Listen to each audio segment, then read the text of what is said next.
Welcome, welcome. We are live with Prepper Talk Radio. It's Shane and I on the phone on the live right now. Scott is been delayed in traffic. We had a little bit of strange weather in Utah today, flash floods for goodness sake. So Scott's going to be joining us here in a minute. But it's Shane and I, and well, welcome to the show. Prepper Talk Radio, radio for the ready-minded, where we focus on God, family, and country. Super excited to have you guys on the show with us tonight. And see who can join us. We're at Facebook live on our page. We're also in our group live, and we're on YouTube live. So every Wednesday at 6 Mountain, we go live. If you want to join us there, so that you can add comments and participate in our show and be a part of things. We love to have you. The more the merrier, as they say. So tonight's show, we want to just kind of remind you to go to our website at preppertalkradio.com and download all of our resources that are there. And we have some, if you go to bio.link/Prepper Talk Radio, you'll see all the ways that you can support the show. We have several affiliate links that we've worked on already from great companies with great products. And also we're working on a few other ones that are coming up. So we'll be announcing those soon. But we'd love to have you support the show in any way you can. At the same time, get yourself prepared, get yourself ready with great products, with great survival and emergency preparedness items and gear and et cetera. So check that out. Again, it's bio.link/Prepper Talk Radio. And you'll be able to go see there where you can support the show.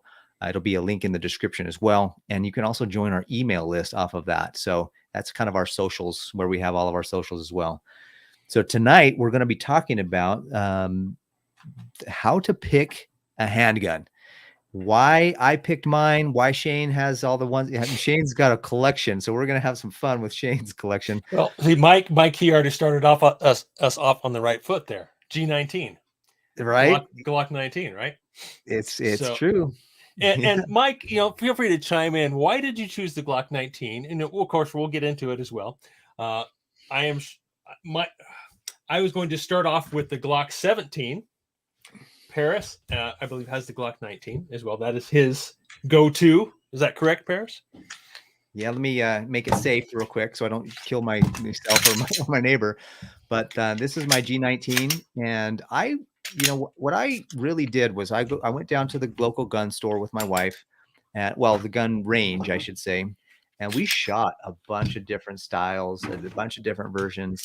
And the G19 just felt really good in my hand. Like, one of the things that a lot of people don't consider is when obviously you want to consider the grip, but also how, when you hold a gun, one of the things I've noticed is I've helped people kind of learn how to hold a handgun is they really need to be able to wrap their hand around it properly and hold it properly. So it's supported and it's stable. If you get a handle that's too skinny or too fat, for your hand, it's just not going to be comfortable. The kickback is going to hurt your wrist, and you just got to really, the big thing is first thing anyways. There's some other things to consider, but the first thing is, how does it feel when you grab that handle? How does it feel in your hand? And if you get some of these guns I have another gun here where it's really short. And so like my hand is right there at the edge.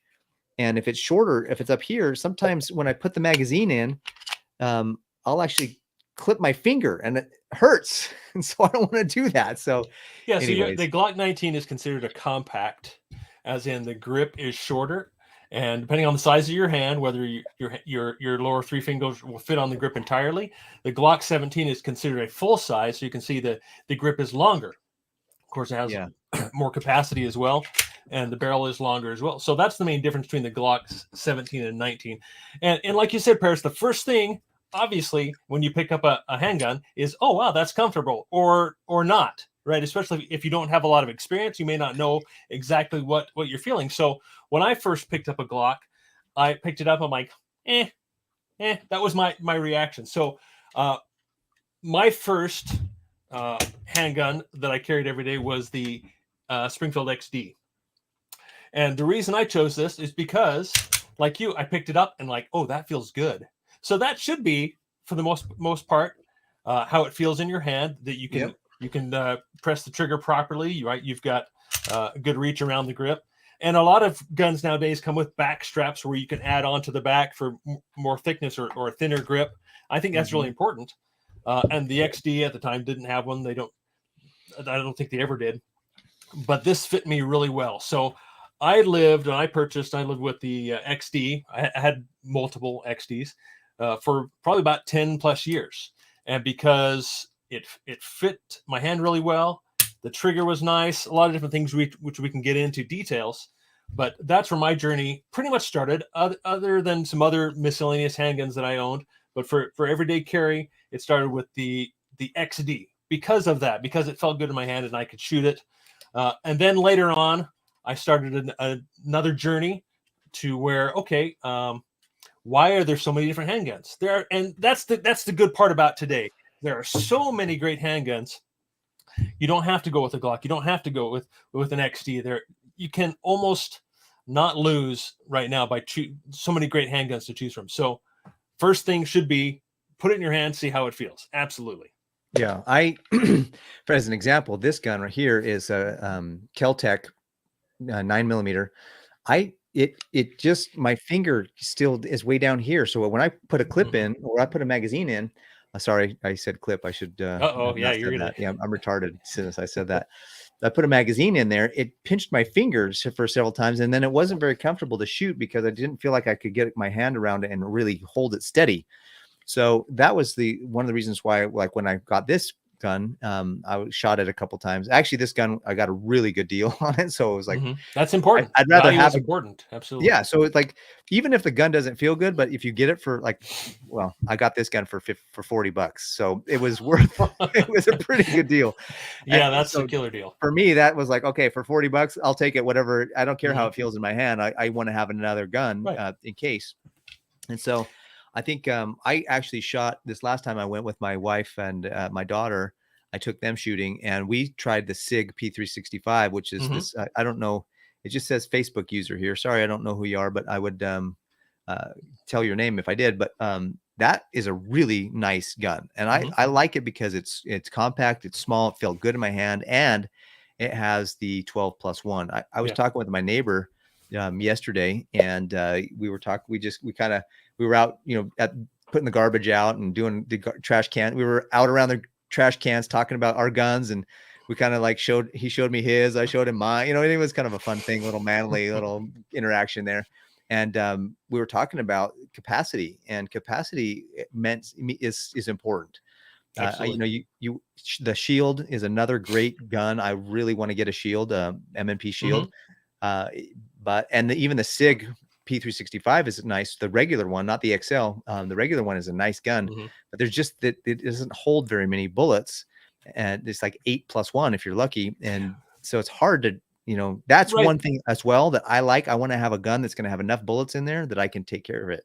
And, there's a whole bunch of there's different sizes. Obviously, there's full size, which is what the Glock 17 is. There's compact, which is the Glock 19. And we talk Glock, or we kind of always refer back to Glock, because Glock kind of started it all with the polymer handguns, with the polymer lower frame. Glock wasn't the first one to do a polymer frame, but they were the first one to do it right. So everyone has been chasing Glock, and we've kind of gotten to the point where Glock is not really innovating a lot. They're not making many changes. It's stayed the same through the 5 different generations. For the most part, there's some minor changes. But now there's a lot of other guns that are really just as good as a Glock that actually are better value. And that's something we can talk about. So you got full size. The Glock 19 is a compact size. The Glock 26 is a subcompact. So even a shorter barrel, shorter grip, like the one you have, Paris, where your pinky hangs off of it. That would be a subcompact. And you're not getting your pinky on that. And then you've got the micro 9s. The micro 9s are the hottest thing, like the P365. The XL, kind of called more like a compact size because it is larger. But this is the CSX, Smith & Wesson CSX. This is a micro 9. So it's smaller than a subcompact, and it's smaller because it's thinner. And overall, it's a 3-inch barrel. I've had subcompacts that are 3-inch barrels. but longer grip. With this grip, I can still get most of my pinky on there as well. And this is 12 round capacity. And this is Nice. also an aluminum alloy frame, and it is a single action only, kind of like a 1911. So a very unique little pistol. I really like this pistol. This is my daily carry, and it is a micro 9 because it is so light and small. And that's where things have trended lately, is away from the compact or subcompact for concealed carry, and to the micro 9 like the SIG P365, as well as others. Yeah, try to say that. There's a lot of them. Try to say that fast 3 times. Oh, there's so many. SIG P365 P365. SIG Bit of P365. practice, right? But there are so many great guns out there. So for me and my journey, it started out really with the subcompact, and then I realized, oh, I can carry bigger. I can carry bigger. Go ahead, Paris. Sorry. Well, before you jump into that, I was we were talking about Glocks earlier, and one of the really things that kind of attracted me to Glock. I'm a practical guy. I don't know a lot about. I wasn't in the military, so I never really fell in love with a particular brand or anything. Right. So when I looked at a gun for the first time, I was like, look, I want to have a gun that's going to survive the apocalypse. I want to have a gun that's going to survive. If I'm going to survive, I want to have a gun that's going to survive. And when I looked at the different brands that were out there, there was so much around the Glock being super reliable, resilient. Like you could pick it up out of a river, or it could be totally dusty and dirty in the mud, or you can grab it out of the sand and the Glock will still fire, and it'll be accurate. And so I was looking at the first, that was the main reason why I wanted to go with Glock, because Glock will not be accurate. The shooter is what determines whether a gun is accurate or not. Yeah. Well, that's true, but I feel like the Glock is going to shoot regardless if it's dirty or not. A lot better shot, a better chance at having an accurate shot. Yes, and welcome to the show, Scott. You made it. Yeah, we were getting in about Glocks because Glock kind of set the trend. They started off with the polymer handgun, and everybody's been chasing Glock. But I think in the past several years, other manufacturers like Smith & Wesson M&P, like the CZ P10 series, are actually better guns than the Glock. And a lot of people will argue that, and a lot of people will argue, no, the Glock is the best. So there's a lot of conclusions that I've come over the last several months of going down a whole new journey with handguns. And like I mentioned, I started out really with the XD 9mm, of course. And then I learned a few things about it, like, the backstrap, that can tend to fail. And it has other weaknesses as well, which I really didn't know about. Of course, I'm not shooting thousands of rounds on a yearly basis. I should be. But that's where, certain guns have their weaknesses. But this has been discontinued and it's been replaced with a new model. So things keep getting better. And like I said, there are so many great handguns. And durability, that Glock, Glock set the standard. Glock is hard to beat. They did. And so these other guns and manufacturers are coming out with similar durability, and that's important to me. And so when I was in the market for my first gun, durability was critical, and Glock seemed to fit the bill above and beyond all the other brands that were out there. So that's one of the reasons why I chose that. Another reason why I chose, I was like, look, if I'm going to be in a zombie apocalypse and I'm going to come into a city where there's going to be, everybody's going to be deserted, and I'm going to walk into someone's house and I'm going to see ammo, what caliber of ammo am I most likely to find? And 9mm was so common, was so just so much. I was like, I want to stick with a 9mm gun then, because I'll be able to find it more readily if that was the case. And so that's kind of why I stuck with a 9mm and a Glock when I made my first choice. But now, as I get more into it, I'm starting to learn more and more about different brands and guns, and some of them are a little bit more attractive. Not necessarily more attractive, but they're starting to become attractive. Yeah, and totally agree. 9mm for me is the way to go. And I think part of that, like Garrett is saying, there's caliber, comfortability, concealability, capacity, and cool. What is cool to you? For me, I think this is freaking my coolest gun. This is the M&P Competitor. I mean, look at this bad boy. This is a 5-inch barrel. It has a competition trigger. It's my most expensive handgun. But for one of my least expensive handguns, this is the best pistol I have for the money. This does not have the optics cut, but this is only $400 pistol. And this is the quality. Which one is that? And I think this is the CZ P10F, the full-size version of the CZ P10. It is the same size as almost the same size as the Glock 17, but it actually holds 2 more rounds. It has a longer grip. Yeah, you got a longer handle on that. It is. It's huge. It's really quite big. It's not a concealed carry gun, although I do conceal it at times. And it is every bit as accurate as the Glock. It's every bit as reliable. It doesn't have the history like the Glock does, 30, 40 years of reliability that the Glock has over this particular one that P10's been out for 10 plus years. Yeah. But nothing but great reviews.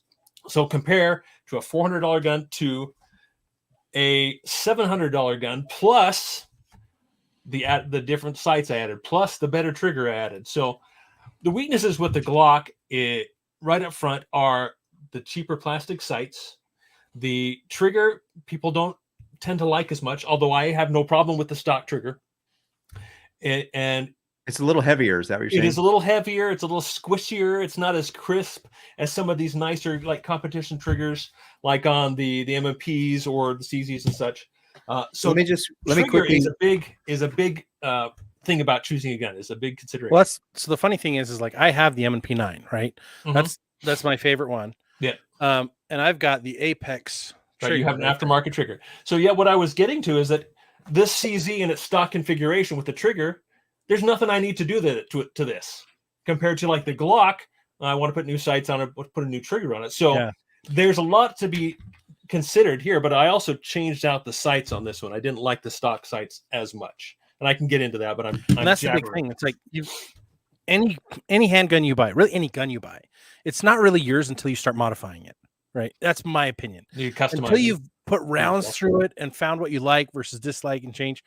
Like my first handgun was my Ruger LC9, and as much as I love this gun, I hate this gun. And as much as I've made fun of you for it, and you still do.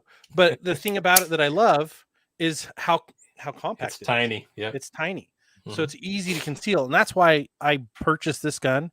At the time, I was a real estate agent, so I was really wanting this to be hidden anywhere, and so I got this. But I got extra long mags so that I could actually carry more rounds. But that was what I learned to carry with, and now I can carry with my MMP9, right? And the crazy thing is if I shoot this and then I go back to shooting my LC, like I hate the trigger pull. Yeah, it's got a very really long and heavy first trigger pull. The return is short, and you can fire rapidly after that, but it's a really long initial trigger pull. Yeah, now the reset's short. Well, like Mike said here, you said keep them stock. There's definitely an argument about keeping it stock, and that's kind of why I brought this CZ into consideration. Is that can you be perfectly happy with a stock 17 or stock 19 if you learn? Absolutely. You may run into little durability issues with the plastic sights and need to change those out. Those are fairly inexpensive. But other than that, do you need to modify it? No, it's going to work perfectly for you. Well, although it may be lacking in certain respects. Well, one of the things that I realized is that mine doesn't have the groove for the sights for the red dot. Doesn't have the allowance for the optics. Yeah, so I'm a little bit I'm interested in getting a red dot sight on mine, and so I'll need to have that machined. And somebody said that I could get it machined for pretty inexpensively, so that hopefully that'll be nice. The only problem is that I'll be out of touch with it because I have to send it off. And so, anyways, we'll see. Yeah, see why did he? Oh, sorry, I clicked it. I was fighting over the He made my point right there, right? Pocket pistols are, in my opinion, they're a waste. Well, it's the David and Goliath story all over again. Like if you can put it in a sling and throw it, you got a better shot, right? But it goes back to picking the right handgun. If you've got a gun that feels comfortable and that you can shoot well with, stick with it. Yeah. But if not, that's a huge indicator to change. And I guess really to know that is, Parrish, he went down, he shot a bunch of guns, rented some, and that's kind of what I did to kind of start over again, right? I was carrying the XDs. I had learned about the weaknesses of it. I wanted to explore and learn other firearms, handguns. So I went to the range, I rented a bunch of guns, and then I went from there. And I ended up buying a number of different guns and shooting them, selling a few, keeping some, and I'm still on that journey of looking to buy more handguns and kind of realize what I like and what I don't like.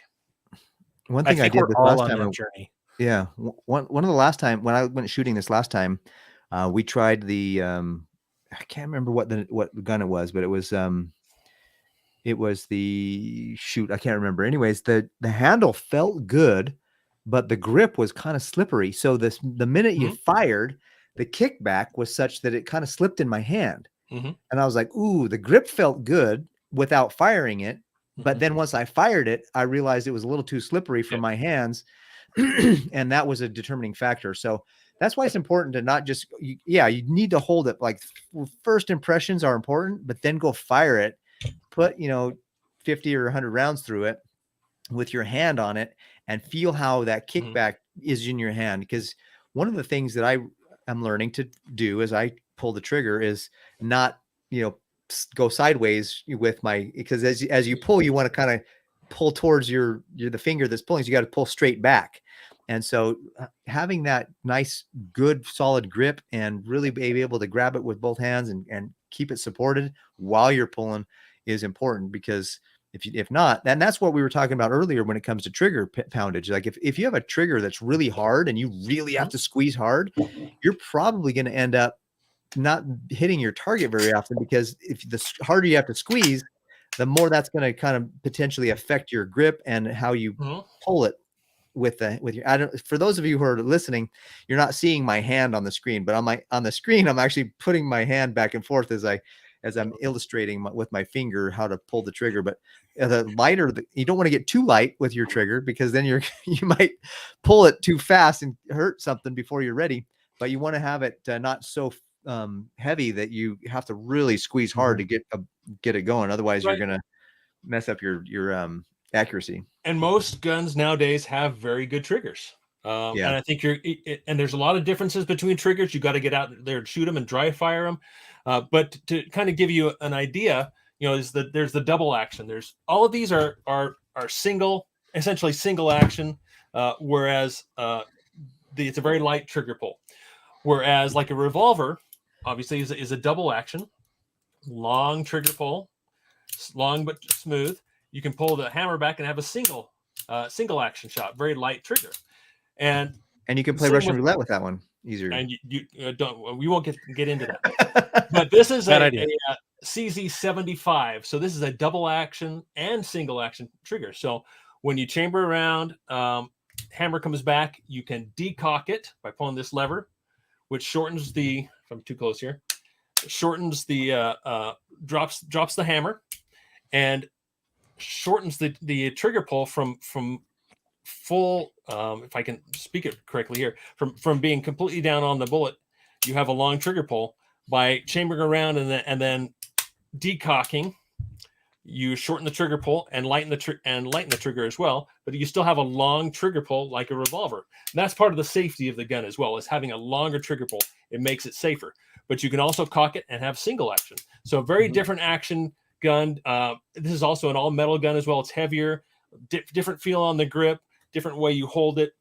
So a lot of things to consider. Go out and shoot the double action. It's a little more complicated, but it's a little bit safer as well, depending on how you carry.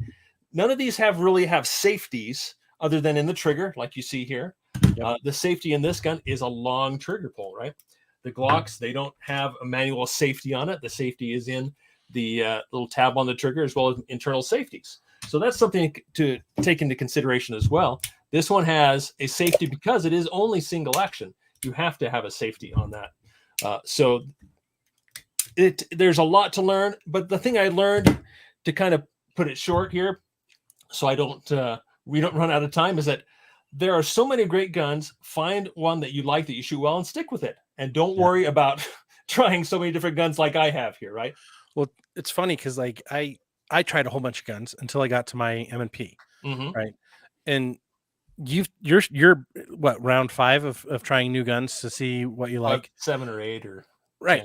When you have more disposable income, you can do this more often, right? One of my coworkers, we were talking about tonight's topic, and he was like, "Oh, this is exciting," and he's like, "I'm a bit of a collector." I'm like, "How many do you have?"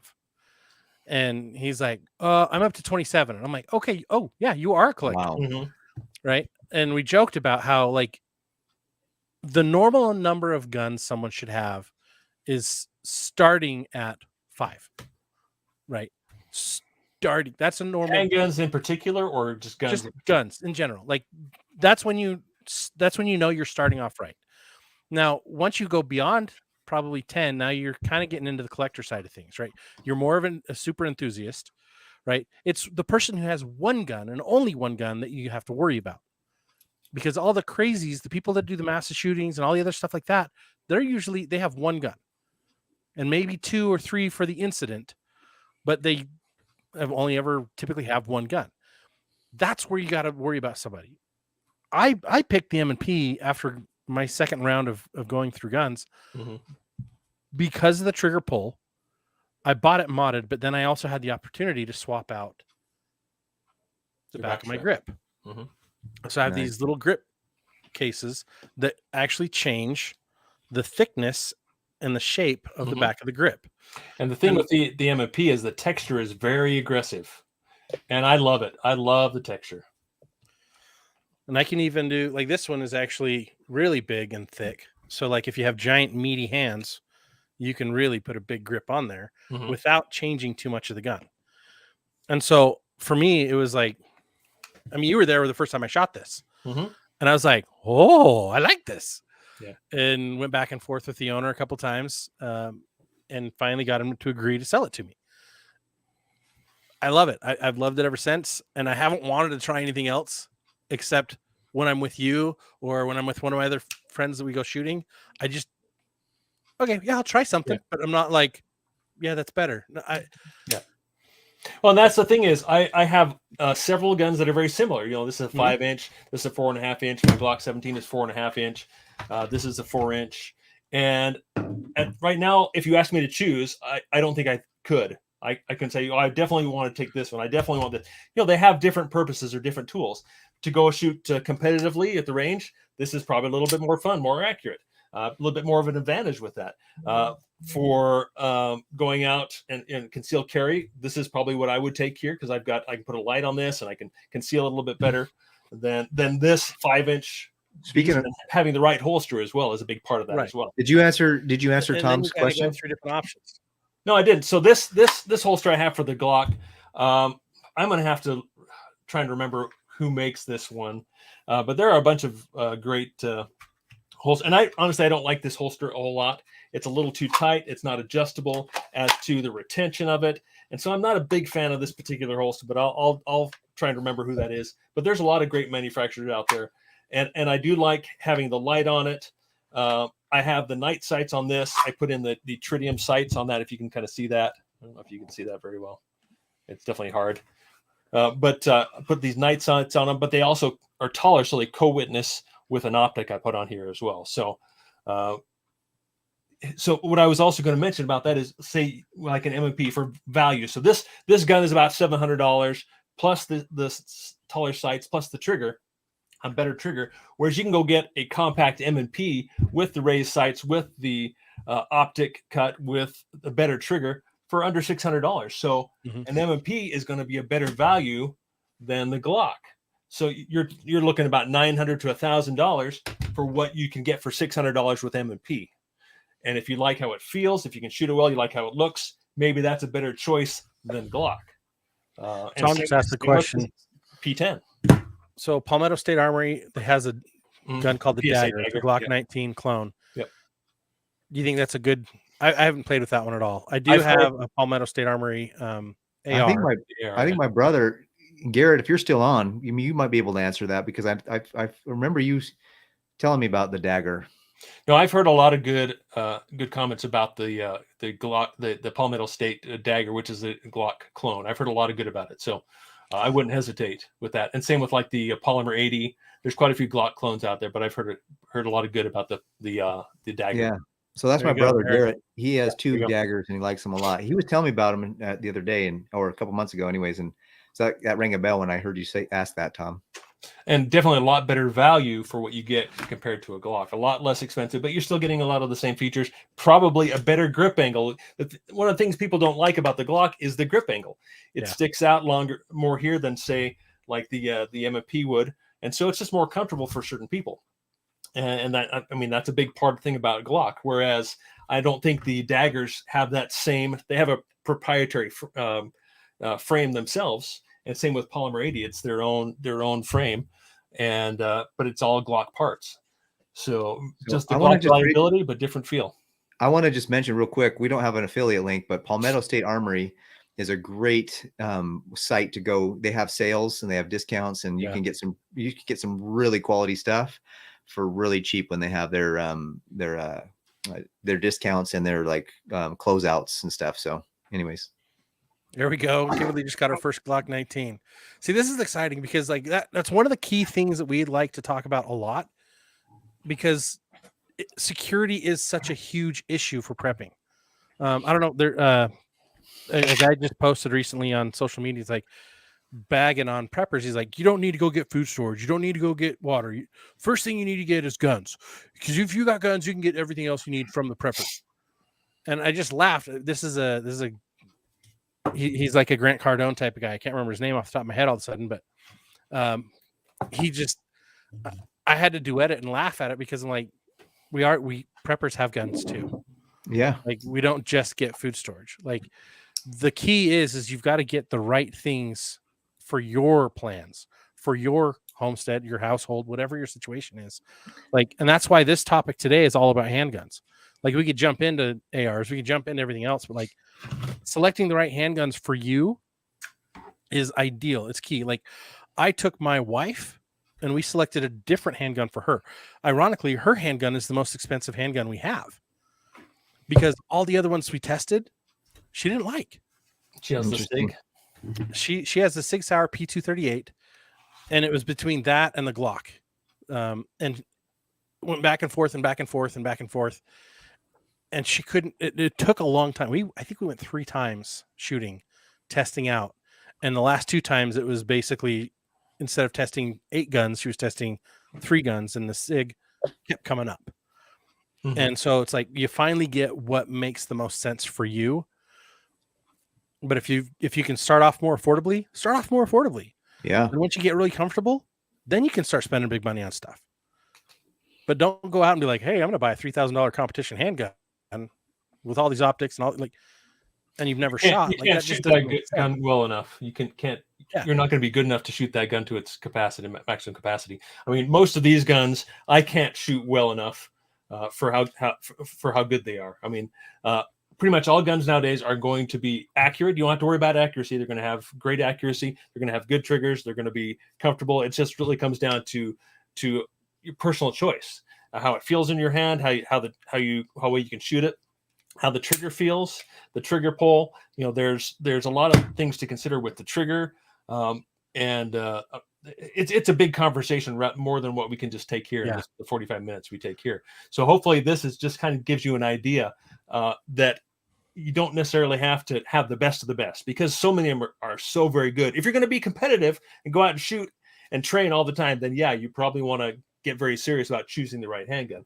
But if you're using it for concealed carry, self-defense, having it by the side of your bed, there are so many great guns that will work for many, many years and be very reliable. So don't be too picky about your choice. Once you get a good gun, though, that feels good and you've shot it a few times, go get some good training. Really dial down and get somebody that's going to teach you how to do it, especially if you're going to conceal carry.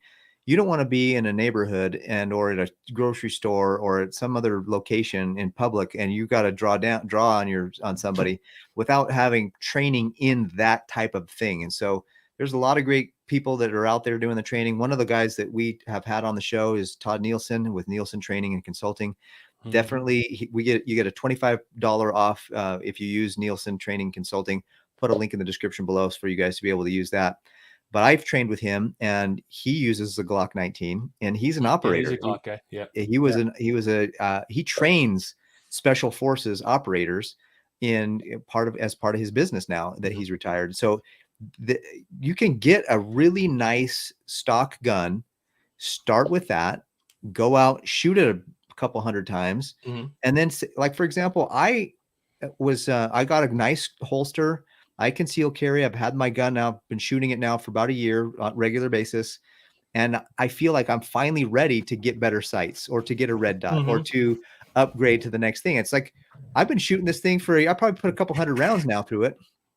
And now I'm finally starting to think about, adding things to it. And so then the gun that I have, I can upgrade what I have. And I don't have to go buy another one that's fancier. I can just take what I have and build on it. And I think that's something that is important to remember too, is get a good, strong gun that you like, that's got a good track record, and then build on it. And that's where I think Glock really has the advantage. They have the most aftermarket support as to sights and triggers and everything. You can pretty much do anything you want, but then that can get very expensive as well. So if you think you want to modify a gun, maybe Glock is the best platform. I consider the Glock kind of like the Honda Accord of guns. It is great for everybody, and everybody's going to probably do well at it. When I take people shooting and they shoot the Glock, they probably shoot it better than any other of my handguns. And I can't tell you exactly why, but most people tend to shoot this better. Maybe it is the grip angle, maybe it's the trigger. I don't really know at this point, but and I'm the odd man out. I shoot it worse. Oh yeah, exactly. That's why you got to go. That's why you got to go shoot it. Always driven me nuts about the Glock is like, I can pick up every other gun you've had and every gun I've tried. I can pick those up and I can shoot those more accurately, more reliably than I can a Glock. For some reason, I have a slight pull to the right on a Glock, and I think it's because of the actual handle angle for my grip. And I'm like, size of your hands. The meat cleavers have problems with the Glock, and it's like, because my brother-in-law is special forces, and all he talks about is Glock all the time. And he's always like, "Oh yeah, you got to get your Glock 19, and then you can get the Glock 21, and then you get Glock 17, and then you can." And he's like, "And this, and this, and this, and this, and this," and I'm like, "I hate you. I can't get it to work right." And it's funny because like my dad and I have similarly sized hands. He has the same problem. So if you're a normal person, Glock is probably the best gun for you. If you're a Stallings, you're screwed. You've got to buy something else. You got to modify your handles. But like, I really do. I really wish that I shot better with those right off the bat, because it is such a versatile gun. And like, you can go full Honda Accord tuner and like soup it up like crazy. And that's the cool thing about the Glock platform. And they even have, which one is it? Is it the 24 and that you can interchange the barrel? Well, there's the 45, which is between the 17 and the 19, and there's also the 34. There's a lot of them in the 9mm, which are exchangeable slides, and I think for the most part you can interchange, depending on the length of the dust cover and the slide, whether you actually run a different barrel, run a different slide on it. But that is one thing that's nice about Glocks. But there's also new platforms like the SIG. What am I thinking? The P3, the 320, which actually has the firearm is actually the components inside. I forget what they call it, where you can actually take that out and put it in a different frame. So if you want a subcompact frame, you can take out the components inside and put it in a different frame without having to get another background check. And also, let's see, Springfield has also done that with their newest gun called the Echelon, which the frame is full size. You can take out the components, put it in a different frame, and you only have one license. Well, one firearm where you have to get a background check. That's so awesome. There's a lot of, so if that makes sense for you and you want to interchange guns and frames, you should probably look at those firearms as well. That doesn't really interest me for some reason. I'm not called to that, like the SIGs and such. They're just not. I don't necessarily like how they feel or look or any of that stuff. So I haven't really dug into those. The reason I brought up the question is because if I remember right, the one with the Glock, there's one where you can actually buy both barrels for the same gun, and they slide correct. My brother-in-law was telling me about it, so you can ignore me if this is off, and you guys can fact check me and comment in the below. We'll have to research that, but I thought that was fascinating. Yeah, they're more modular. They can be more modular nowadays. Yeah, depending on if that's important to you, which for me it's not. Well, the reason is you could swap out a 9mm and a 40. Oh, okay. So you swap the barrels and so like, hey, whatever ammo you have available, done, right? Mm-hmm. So if that really is the case, cool. If not, lo siento, my bad. Yeah. Like Mike's saying, the G23 can use a G19 barrel, and G23 is a subcompact grip, right, Mike? And the G19 is a longer barrel. Same with the 40 and the 19, and so forth. And the Glock 22 can swap with a 9mm barrel. So, yeah, so there's Glock is a little more interchangeable parts wise, and so that might be a benefit to you to go with Glock. Whereas most other manufacturers, their models do not. You can't switch parts in between their models, but with Glock, it's definitely much more friendly that way. So for I need to try a smaller Glock, like the 43 or whatever, for my wife and daughter. But my daughter, when she shot my Glock, she was like, too big, Dad. And so we went with the SIG P365 for XL for her. And well, that's what we'll buy when we do it. But then my wife was like, no, I like the M&P Shield. And the M&P Shield is a really nice gun, especially for concealed carry. The one thing I am concerned about, I mean, in California, sorry, Kimberly, it doesn't matter because it's you can only have 10 rounds in a magazine in California. But in free America, the rest of America, I should say, we can actually have more bullets in our gun, and so having more bullets is something that I feel like is important. And so that's why that's another reason why I went with a little bigger gun.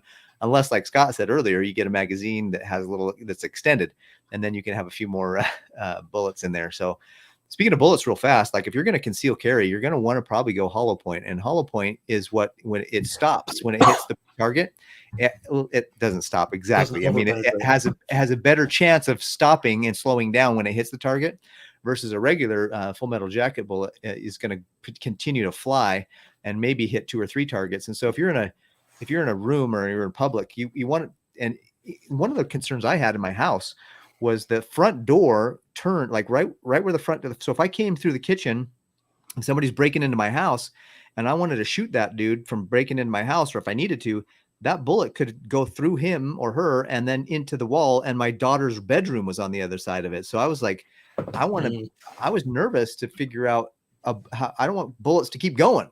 And unless you want to, you're doing some kind of fancy John Wick move where you kill 3 people with the same bullet. But in a regular scenario with a regular person, those hollow points can really help keep you in a concealed carry situation. Those hollow points will basically hit the target. They kind of explode, expand, and they kind of stay in that target. So that's something that I think is important for you guys to remember.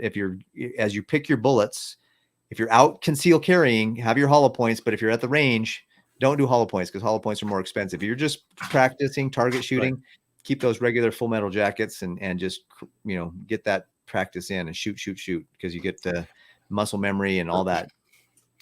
Yeah. So here's something I think we should we're running up against our time again, but I think Mike had mentioned to you, Paris, that instead of sending your slide off, you can buy another slide that is already milled for an optic if you want to try an optic. So you can interchange those slides. But I do want to address that real quick, as you can see on this M&P, I've got the Holosun 507C. It's a holographic. You can call it a red dot, but it's a holographic. So what's the difference between having a red dot and just having your standard sights? I pretty much grew up on standard steel sights. So it has taken me a while to actually learn this, be able to pull it up and bring that sight into my field of view. It does take a little bit of getting used to. So this is something I've decided I want to learn. I've got a couple of these, so I'm still learning this, but I am still much faster at bringing up a standard steel sights into my view and getting on target faster. But from what I understand and what I'm told is that if you want to get faster, you need to learn. If you want to be fast, you need to learn to use the red dot, use the holographic sight, because once you learn, it's so much faster to acquire. And so that's something as consideration. Obviously, this adds a lot of cost to it, especially a quality optic. But if you're not terribly concerned about that, steel sights are perfectly fine. Don't think you have to have the biggest and the best. Everybody's doing this is what they're doing. They're doing holographic sights and they're doing lights on all their guns because it's John Wick cool, right? Do you need a light? You need a light. Yes. Does it have to be on your gun? No, it doesn't have to be on your gun. Do you need to have a red dot? No, you don't need to have it. It is awfully nice to have night sights, tritium sights that glow not just glow in the dark, but they glow all the time. Yeah. For a night defensive gun, having night sights like these are tritium with fiber optics. These are fantastic at night, but don't feel you have to have everything that everybody's doing right now, having the lights and everything on the gun. This is a very minimal advantage. If you know you're going to be somewhere at night, throw the light on there, right? If you know, and obviously the holographic is awfully nice to have at night as well. But if you want every advantage, sure, and you have the money, go ahead and do all this kind of stuff. But you don't really need it. That's one thing I've learned in the past couple of months. Keep it simple. This $400 gun will do everything I need. I don't need it. I don't need a new trigger on this. I put a little bit better sights on it because my eyes suck. I like the red fiber optic up front, and so I changed those out. But for $400, you get a heck of a gun, and you really don't need any more than that for your standard self-defense, bedside gun, concealed carry gun. You don't have to go expensive. So that's my 2 bits from what I've learned the past several months in my delve into lots of different guns. Well, Garrett just popped this in there. I want to share this. I saw Active Self Protection recently stated that if you aren't using red dot sights these days, you are gun Amish. Hilarious. That guy's legit. That channel is legit. You should follow that guy. But you know what's funny? The Amish didn't get COVID. That's right. The Amish, they don't fall for all the fake media stuff. We can talk about guns, Scott, and not get banned. But the minute you said that word, I don't know. We might get banned now. We'll edit that before it goes out public. But like we yeah, beep that. But it's funny how like the Amish can get a bad rap on some things, but they're also like way more effective in life. In several things, yeah, that's for sure. So many ways. Mm-hmm. So they're like Glocks, right? Without the sights. They're the most useful. That's funny. That's awesome. And so, Tom, I was also going to ask you about holster. One of my favorite holsters is ORPAZ, ORPAZ. This has second level of protection here for my Glock, and I actually have it for this P10 as well. So it's a paddle. You can put it on a belt, but it has the secondary level 2 safety, so you can carry it open in public and still have that safety. And it's a very affordable holster too, ORPAZ. I really like those.